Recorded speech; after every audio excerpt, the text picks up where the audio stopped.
21st Century Entrepreneurship with Martin Piskarik. I'm Mandy Gilbert. I'm founder and CEO of a specialized recruitment company called Creative Niche. It's purely specialized in advertising, marketing, digital design. So we work with all kinds of different companies in Canada and the US. I started it back in 2002. So I'm in my 19th year almost. Excuse me, before 2008? Yeah, exactly. 2002. So yeah, that's a chapter in the book, for sure. It is. Okay. So yeah, that created a ton of gray hairs and sleepless nights for sure. That lovely year. I'm also an investor, and I am a columnist with Inc. So I have a weekly column with Inc. where I talk about all things relating to building culture, some HR topics, so mostly around hiring and retaining great talent, as well as some entrepreneurial topics that really range. I'm also a mom to two amazing boys, 15 and 12-year-old guys, and so it's a big life. And your day is actually 48 hours.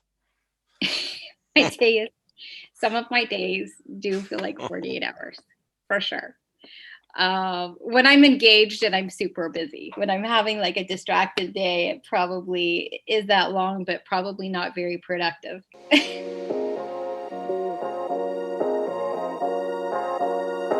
Do you have time for any sport activities or meditation or? I'm normally quite active.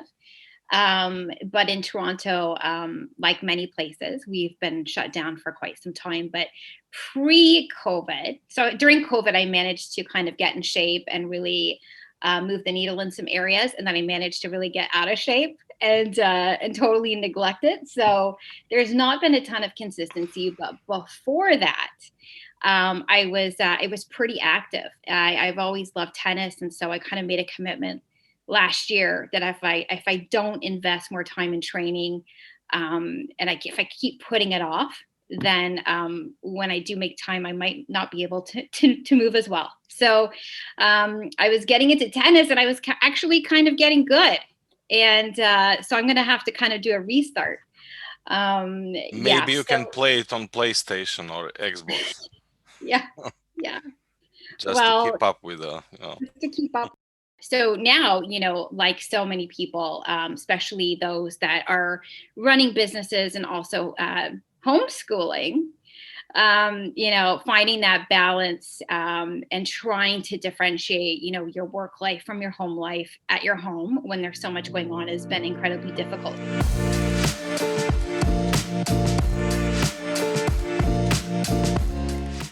I'm going to be honest, I haven't had much of a routine. In fact, because I work with so many executives and CEOs in my role, many of them aren't traveling like they used to. So they're really diving deeper into their work. And so, we're so fortunate and grateful, but we are so busy. We are so incredibly busy. So, so I'll say that balance has been tricky as of late, and trying to figure out how to navigate our new realities, right? It's been an interesting one, but so no routines on this end. Well, that's very interesting. I mean, most of people that I spoke with have some kind of routine. So, how would you describe it? No routine. I think Do you have VA? I'm actually, diagnosed ADD. No. Do you have virtual assistant? No. Oh, no. I just wanted to expand on that, because I think that, with that, it is a matter of like, where you get your energy and changing things up a lot. So a lot of my days don't look necessarily like the other. In terms of my support, I have a ton of support. Actually, it's a chapter in my book just talking about the importance of not only investing in yourself, but investing in hiring a fabulous executive assistant to help you focus on the things that you really should be focusing on, and not dropping too much down into scheduling, and executing some things within the business, and helping you even in your personal life. It's been instrumental to me, and I'm a huge advocate that at a certain point for every entrepreneur should definitely make that investment. It's a game changer. Yeah, so I'm super fortunate to have such a great support system. How would you define your inner state? Is it a peaceful one? Do you feel peace, or do you have different state based on Well, I in mean my on a daily my basis? intro, I talked a little bit about my life. So I do have a very big life. I have a lot of going on.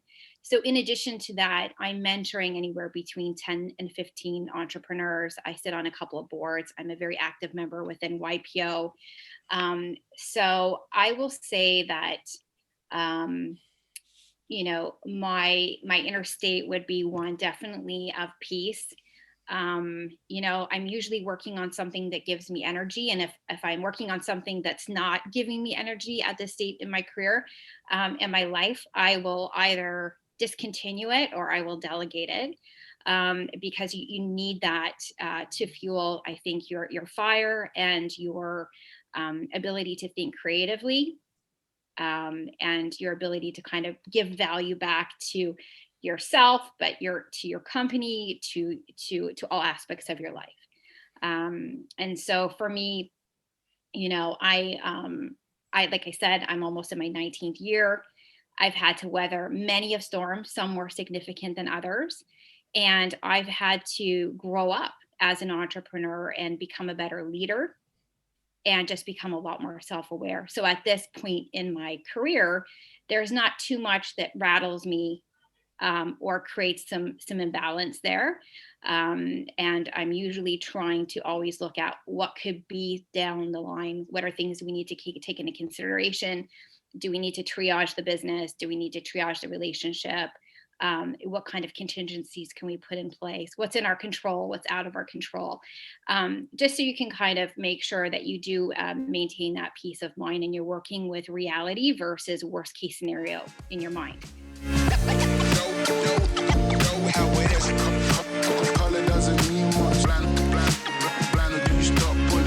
What kind of personality traits and skills entrepreneur need to have for being successful? Persistence, focusing, awareness. Yeah. All of those. And I would say, you have to have a lot of passion, because it's got to carry you through, because you're gonna face rejection. You're gonna face obstacles and late nights, and probably what you project for yourself by a timeline in terms of where you're going to be in success, it's usually less than half in my experience. We can have rose colored glasses on and think like it's going to be amazing, and it just takes 3 times longer to get there, and it's 10 times harder. So you have to have grit. You have to have grit to get through those tough days and overcome obstacles, because what you start out with, may change over time based on feedback, based on opportunity, demand. So if you're too set on and rigid, and not wanting to get that feedback, and constantly be served, some sort of humble pie in one way or the other, and kind of bounce back and be resilient. It's unless you're signed up for all of that, not what you perceived what an entrepreneur is and all the great things that can come out of it. And there are, for me, I'm so fortunate, and I'm so glad I went down this path. But it's not been easy. It's not been easy. So you've got to really love what you're doing. You have to have an open mind, and you've got to have a ton of grit, and be prepared for maybe perhaps more time to achieve your results and your desired outcomes. It's not an easy path to go, but it can be hugely rewarding, not only for yourself, but for your employees, If you're philanthropically engaged on impact, it could be a great way to contribute back positively to your community or to society. It's a really great thing, but it's not for everyone. Where is the line between entrepreneurship and corporate world? Everyone can have an entrepreneurial mindset.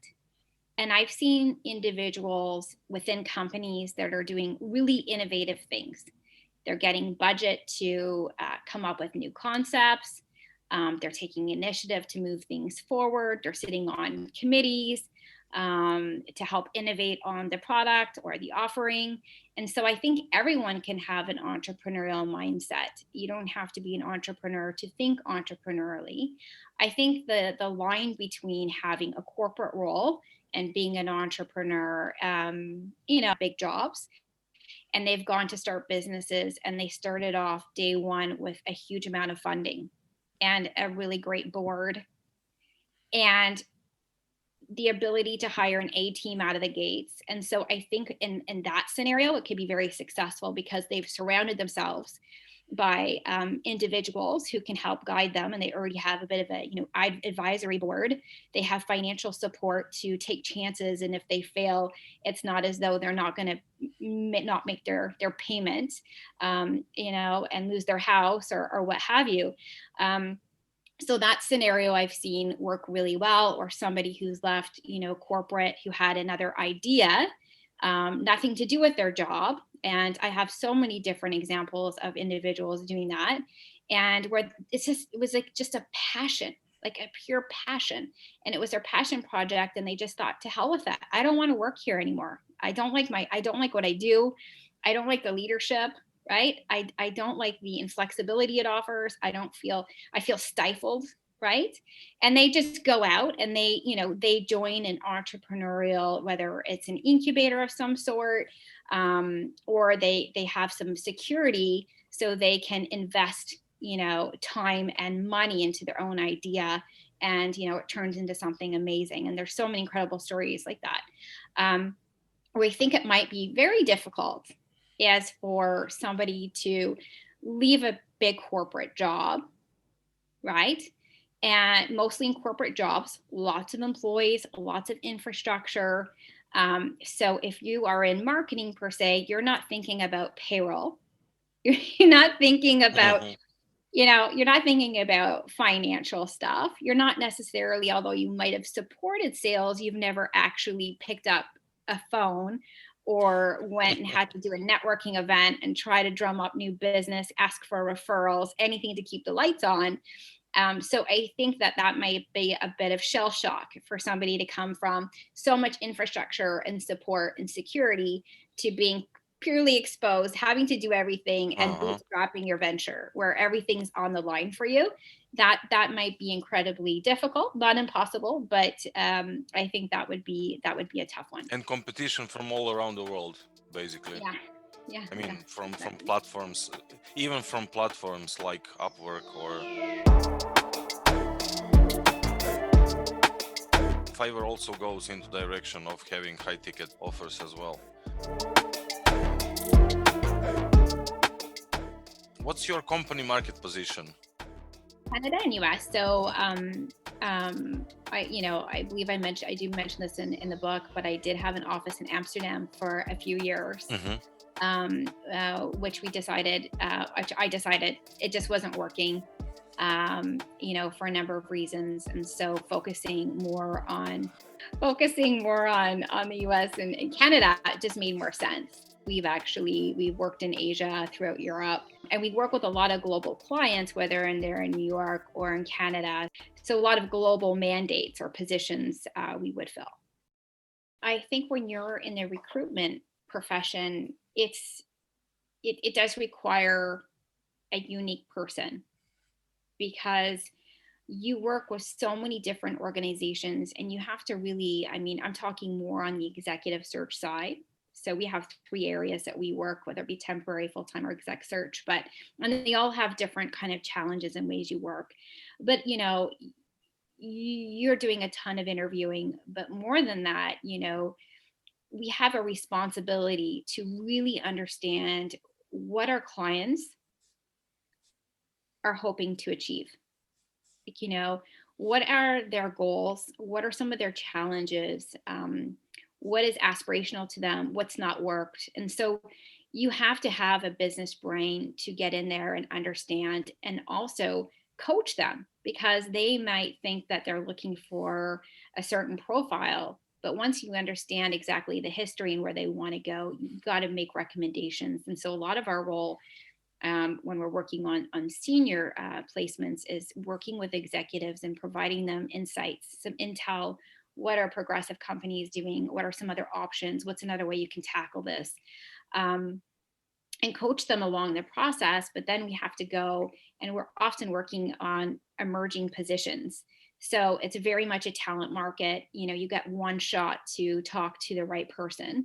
And so, it's our role is to get candidates who are getting contacted constantly. They're not possibly looking for a role. They're gainfully employed, and really sell them, get in front of them and sell them the opportunity, but in a very genuine and transparent and real way.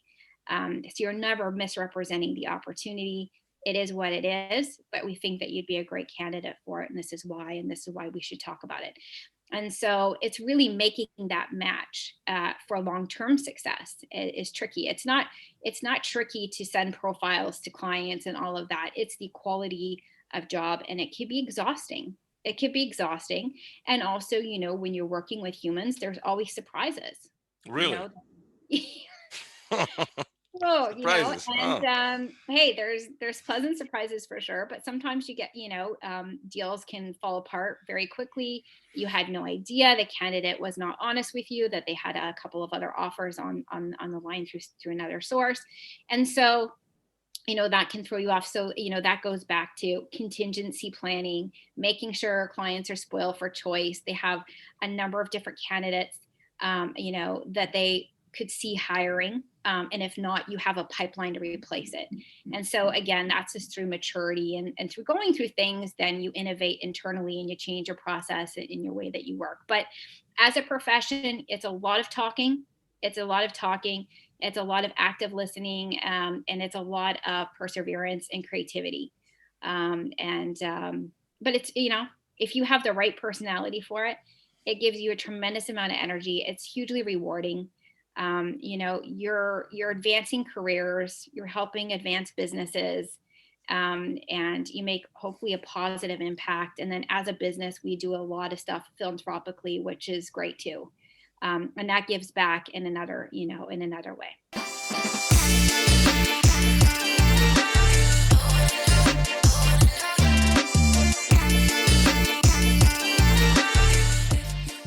By the way, when you go shopping, do you analyze people around yourself? When I go shopping? Yeah. No. Or out to take coffee, or like do you see small clowns with curriculum vitae or bios? No, I certainly don't. I'm totally checked out. But I will tell you, in social settings, after if anyone's had a glass of wine or something, they want to talk to you, and they almost want an assessment of who they are and would I hire them and would I recommend them, or they want to share with you as soon as they find out what you do.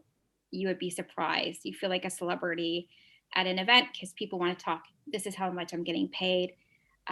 Should I move on? What courses should I take? What should be my 5-year plan? And so, yeah, but I will tell you, when I'm on my personal time, I'm totally checked out. I am just in my personal time. I understand you. So, yeah, because it's a pretty big, pretty full job.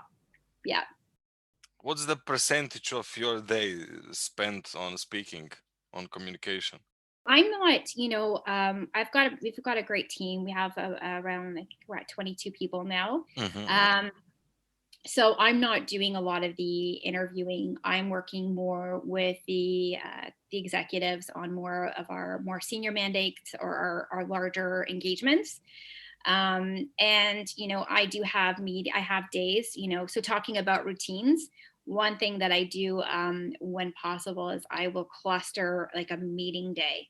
And I will also I will almost make that meeting day back to back.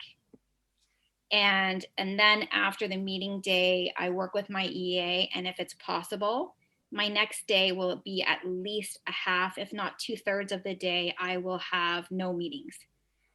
And so that will allow me to do all my thinking, and oftentimes we don't actually ever book time to think.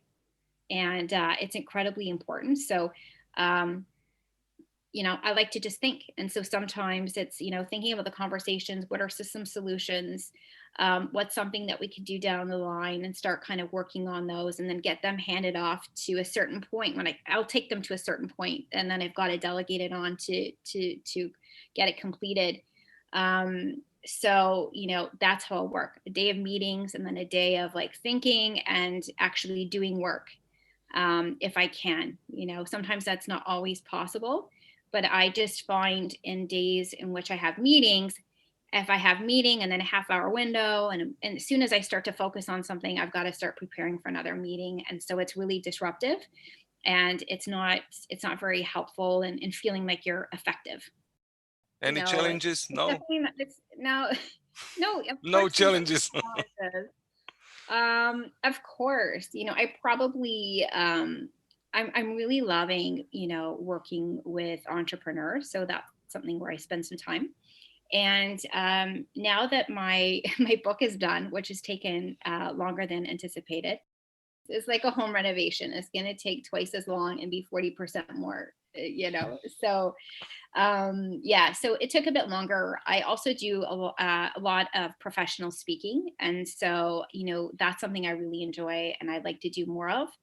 And now I when things resume and we have conferences again and we're back together again, I'm looking forward to doing more of that for sure. Mhm. So there'll be lots in the future. You got to just keep an open mind, right?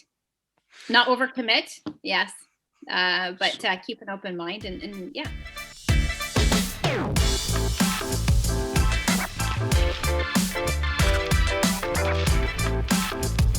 The book was inspired by, after doing so much public speaking over the years, my audience has primarily been entrepreneurs.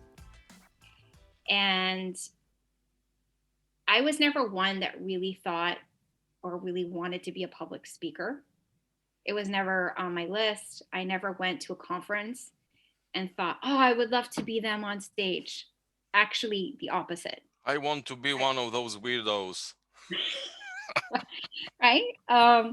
So I don't actually enjoy being, the center of attention. I never have. Um, what happened was, I got invited because somebody dropped out to be talking about, hiring or something on a panel. And then I was on that panel, and then I got an invitation to more panels, and then a keynote, and then so many keynotes. And I got signed on for a big company in Canada to go across the country and talk to thousands of entrepreneurs or individuals thinking about being entrepreneurs. And so the reason I did that was because I felt like I was being helpful. Because, I share a lot in the book about starting out. I started off on $8,000. I did not go to university. And I had enough to keep me afloat for 6 weeks. That's it. And I didn't have anybody who had money in my network. I don't come from money. My friends didn't have money, nor would I ever ask anybody for a cent. I was very proud, and this was something I took on, and I would never want to put a relationship at risk if it didn't turn out. So that $8,000 loan was really what I had. And so as I went through all of the challenges and having to navigate a ton of complex stuff. And when I mean complex stuff, I'm not talking just about your year end and legal stuff. I'm talking about managing people, growing a business, being a company in which people want to not only do business with, but they want to work at and they want to stay with. And then, throwing in, being a mom, right? There's a ton of factors and there's a ton of things that I went through that I secretly struggled. I felt like a loser most of the time. I either went from one day feeling like, wow, this is going to take off. Amazing, right? I'm going to be able to hire so many people in the next quarter, to the very next day, something falling apart and feeling like, oh my God, are we going to have to sell the house? How embarrassing. This is, everyone knows how hard I've worked and it didn't work out. So you can go from crazy, a dreamy state, the Mhm. most positive mindset, everything's going to work out and be wonderful, to the next day or the next month feeling like you're failing. And those aren't things that you necessarily call up your friend and go, hey, can you chat about this? Because A, they can't relate. B, you don't really want to burden them with your stuff. And so I carried a lot. I carried a lot on my own. And, that was the motivation for writing the book, is that there are ups and downs. And oftentimes when you buy a book, what is it talking about? I've made it. Look at me. I raised this much. This was my exit. And that's great. But that doesn't actually represent the majority of the entrepreneurs and business owners out there. It's a different story for us.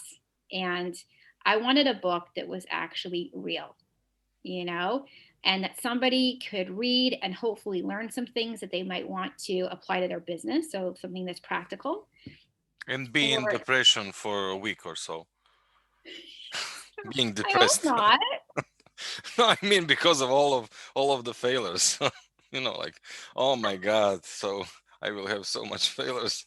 I am depressed. No, but it talks about the failures, but also how it feels when you get through it and how you develop, and how, because you develop, your company develops, your people develop, and things just grow, and they grow in a really healthy way.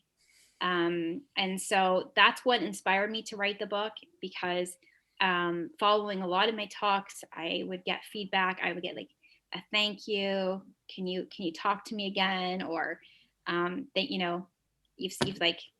you've really connected with me. I'm feeling really stuck right now. Um, and those types of things. So it was really the purpose of it, and it's really nice to have it done. It's selling really well, and there's been a tremendous amount of support and positive feedback on it. Um, so that was the Did you hope. did It's you, not, sorry, did you had any kind of support? Mm-hmm. yeah. I worked with Scribe, and they were Uh-huh. an incredible partner. Yeah. And they Uh, helped you going they on the. helped. Mhm. They helped capture a lot, and then really though, it's the author that goes and makes it their own. So they do a lot of fact finding. You go through, your timeline, and that was an interesting part of the process, is having to to go back and revisit some of the things that were kind of tough and talk about them again. So it was a really great process, and a fantastic experience. And, the hope is that entrepreneurs connect with it and they get some value out of it.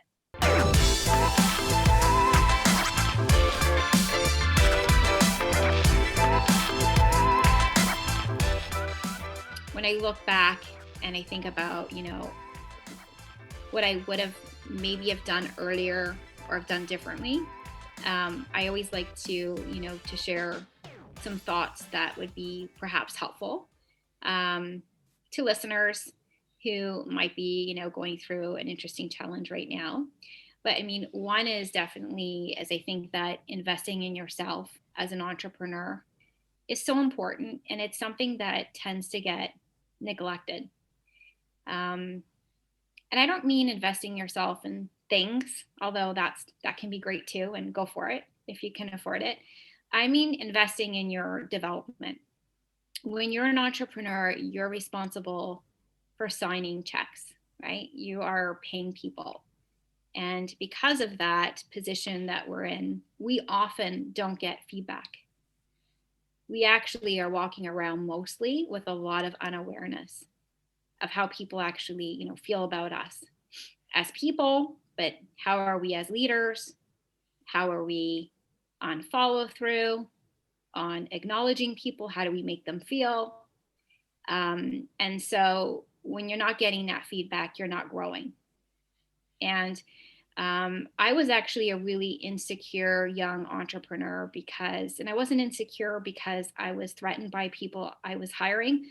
I was insecure because I felt like I was inadequate for them. And, I've got these great people and, oh my gosh, am I capable of leading them? Do they like me? And I realized very quickly when I went through leadership training that although my staff liked me, there's a huge difference between being liked and being respected. And they didn't respect me, and I didn't deserve their respect. I was, passive aggressive. I was demanding. I had really high expectations. I would start projects and I wouldn't complete them. I would partially delegate with not a lot of information, actually do something in a good, solid, completed way.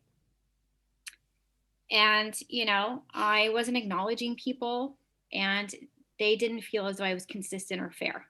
Well, it was ego issues related to fear, and there are a lot of things. Yeah. It's not just investing in yourself, investing in leadership development, and creating a culture that thrives on feedback, both giving and receiving it. And, receiving it with gratitude, not with defensiveness, and look for opportunities to grow, but also just understanding where's your sector today, and what do you need to do to stay relevant.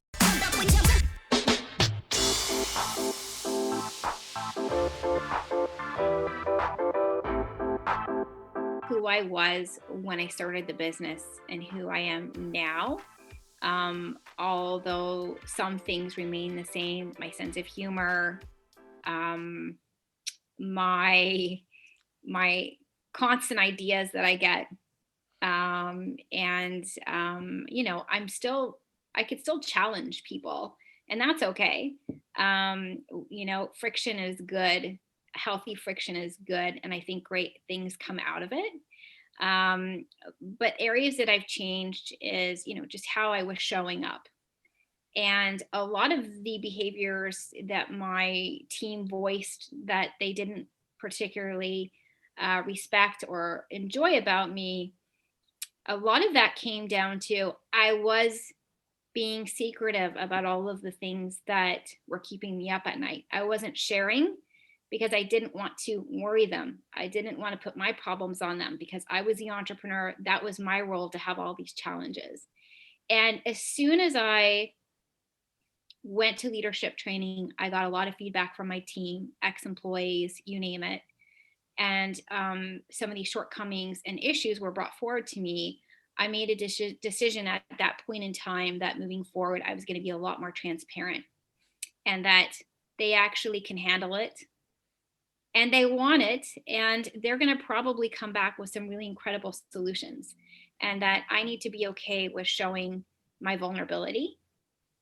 And so from that point forward, I've been honest about everything, very, very transparent, and been aware of how I'm showing up as a leader on my good days, on my bad days, and making sure there is some consistency there.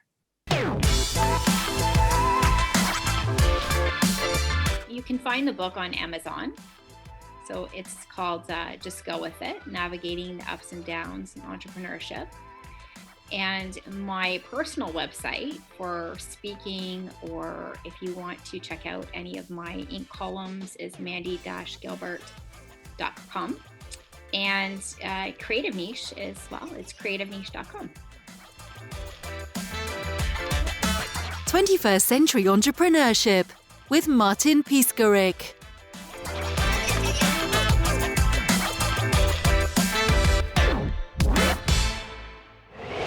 If you haven't already, subscribe on iTunes. And while you're there, please leave us a rating and review.